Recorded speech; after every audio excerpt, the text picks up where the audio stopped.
Você se lembra do universitário que morreu atropelado por um ônibus após cair da moto? Isso aconteceu ali na 13 de maio. Um jovem de 21 anos que foi identificado como João Vitor Fontinelli. Ele estudava engenharia da computação na Universidade Federal do Ceará. Esse caso aconteceu semana passada, na sexta-feira.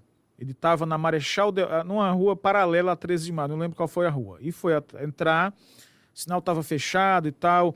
E aí muita gente estava lá ao redor. A gente vai pegar esse gancho para explicar algumas obrigações que nós temos como cidadãos de, por exemplo, atender, dar socorro a quem está em necessidade, no caso de um acidente, por exemplo. Na linha estou com o doutor João Marcelo Pedrosa, é advogado criminalista, também é sócio da PBS Advogados, para bater esse papo com a gente. Doutor João, muito boa tarde, obrigado por nos atender. Explica para a gente, então, num caso como esse, nós temos obrigação de socorrer, de prestar socorro. A gente não pode passar, olhar e fingir que nada aconteceu. Explica pra gente. Boa tarde aos ouvintes da Jovem Pan. É verdade. Em caso de acidente, até por uma questão de solidariedade humana, é dever de todo e qualquer cidadão prestar o imediato socorro. Certo? E o legislador, ele também não se omitiu acerca de tipificar a eventual conduta de omissão de socorro, tanto em eventos que não são decorrentes de acidente de trânsito, como em eventos decorrentes de acidente de trânsito. Está lá no artigo 304 do Código de Trânsito Brasileiro, né, que deixar o condutor do veículo, na ocasião do sinistro, de prestar imediato socorro à vítima, ou não podendo fazê-lo diretamente, né, deixar de solicitar auxílio, ele pode incorrer nesta pena do crime de omissão de socorro, que é uma pena que vai de detenção de 6 meses a 1 ano ou multa, e ainda se o fato não constitui um elemento de crime mais grave. Então, é um dever de todo cidadão prestar o auxílio ao ente, né, que está ali acidentado, sofreu um acidente, seja no trânsito, seja no doméstico, prestar aquele auxílio imediato, porque a omissão de socorro pode sim caracterizar um crime.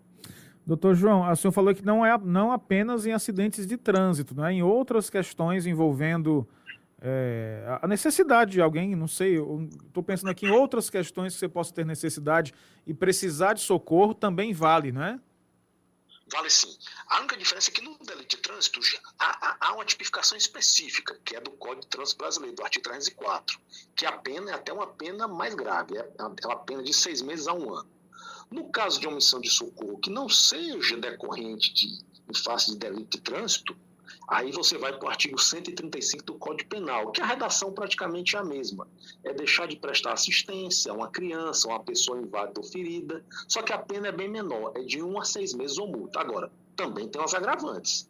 Em caso de morte, todas essa pena pode ser até triplicada. Uhum. Doutor João, se da omissão resulta a morte da pessoa. Sim, sim. No caso do acidente de trânsito, a responsabilidade primeira é do envolvido, no caso o motorista do outro carro, é das pessoas envolvidas e outra situação.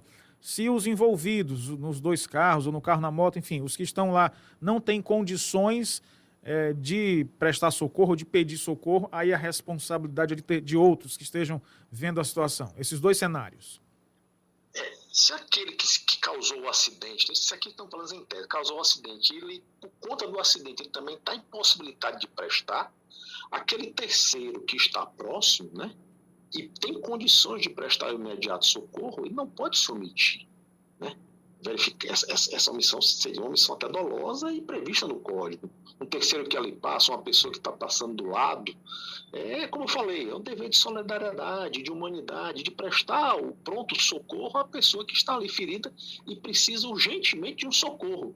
Não é pegar a pessoa às vezes no braço e levar, mas até chamar uma ambulância, um corpo de bombeiros, chamar uma força policial para prestar aquele socorro imediato, que muitas vezes as pessoas não têm o conhecimento técnico de tratar um ferido, mas é prestar o socorro imediato, que seja imediato e não se omita. E assim agindo, você não incidirá nas penas do delito de omissão de socorro. Mas só para confirmar, no caso de um acidente em que eu causei um acidente e estou em condições, a responsabilidade primeira é minha, né?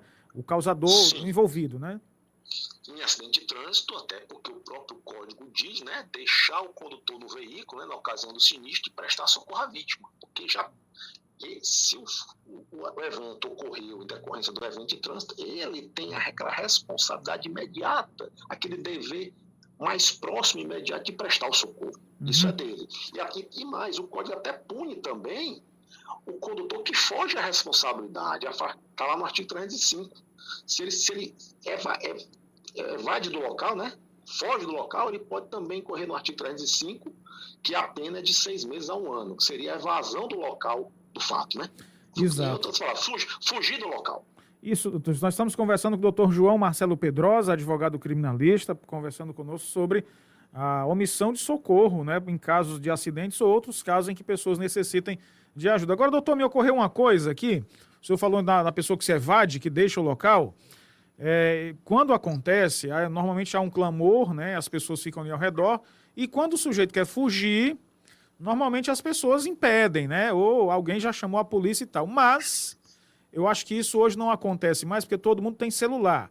Mas em casos, num acidente na estrada, em que a pessoa se evade, sai do local não para fugir, mas para buscar o próprio auxílio por falta de comunicação por telefone, sinal, etc. Não tem internet, não tem sinal de telefone, ou no local ermo, essa condição também, a pessoa tem a condição de provar posteriormente que não fugiu, mas que foi buscar auxílio?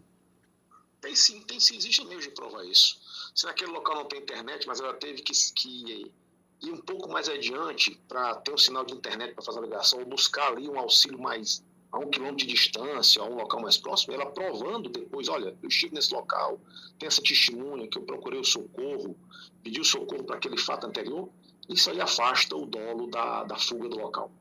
Perfeitamente. Eu quero agradecer demais, doutor João Marcelo Pedrosa, por sua atenção, bater esse papo, esclarecer, né? Porque eu sei que a lei não permite, né, doutor? Você não tem a desculpa de dizer que não sabia que a lei existia, que lhe obrigava a tal ato.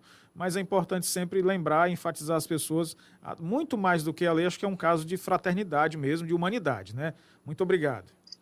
Ok, eu dispor. Boa tarde a todos.